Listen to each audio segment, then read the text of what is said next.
ഭഗവാൻ ശിവന്റെ പ്രതീകങ്ങളിൽ ഒന്നാണ് പാശ. പാശ എന്നാൽ കയർ എന്നർത്ഥം. ഇതൊരു സാധാരണ കയറല്ല. ഈ കയറിൻ്റെ അറ്റത്ത് ഒരു കുരുക്കുണ്ട്.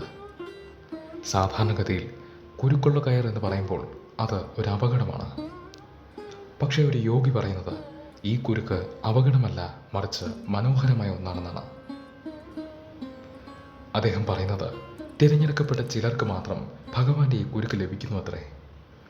തിരഞ്ഞെടുക്കപ്പെട്ട ചിലരെ മാത്രം ഭഗവാൻ ഈ കുരുക്ക് ഉപയോഗിച്ച് തൻ്റെ അടുത്തേക്ക് വലിച്ചടിപ്പിക്കുന്നു. പിന്നെ ഭഗവാൻ ഇഷ്ടമുള്ളത് മാത്രമായിരിക്കും ഈ വ്യക്തി ചെയ്യുന്നത് അത്രേ. നിങ്ങളിൽ ചിലർക്കെങ്കിലും അറിയാമായിരിക്കും, ഭഗവാൻ ശിവന്റെ ഒരുപാട് നാമങ്ങളിൽ ഒന്നാണ് പശുപതി. പശുപതി എന്നാൽ പശുക്കളുടെ നാഥൻ എന്നർത്ഥം.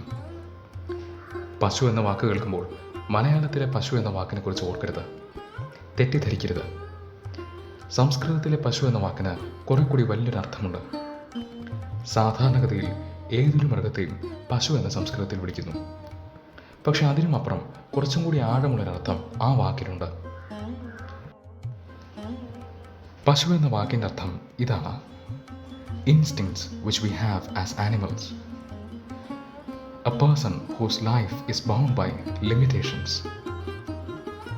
നോക്കൂ, നമുക്കെല്ലാവർക്കും ചില വാസനകളുണ്ട്, ചില ടെൻഡൻസീസ് ഉണ്ട്.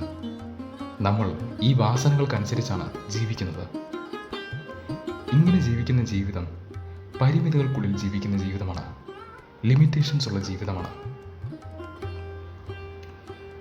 നമ്മളിൽ ചിലർക്കെങ്കിലും ഒരു ധാരണയുണ്ട്, മൃഗങ്ങൾ എന്നാൽ മോശമാണെന്നും മനുഷ്യരെന്നാൽ നല്ലതാണെന്നും. ഇത് തെറ്റായൊരു ധാരണയാണ്. മൃഗമെന്നാൽ മോശമല്ല, മനുഷ്യനെന്നാൽ നല്ലതുമല്ല. മറിച്ച് മൃഗങ്ങളെന്നാൽ പരിമിതികളുള്ള ജീവിതമാണ്, രണ്ട് വരകൾക്കിടയിലുള്ള ജീവിതമാണ്. ഒരു മൃഗം ഒരിക്കലും അതിൻ്റെ ജീവിതകാലത്തിൽ ഈ വരകൾക്കപ്പുറം പോകാൻ സാധിക്കില്ല. അതിൻ്റെ ജീവിതം എപ്പോഴും ഈ രണ്ട് വരകൾക്കിടയിലാണ്. മനുഷ്യ ജീവിതമെന്നാൽ ഒരു അവസരമാണ്. ഈ വരകൾ ഭേദിച്ചു പോകാൻ മനുഷ്യന് താല്പര്യമുണ്ടെങ്കിൽ തീർച്ചയായും സാധിക്കും.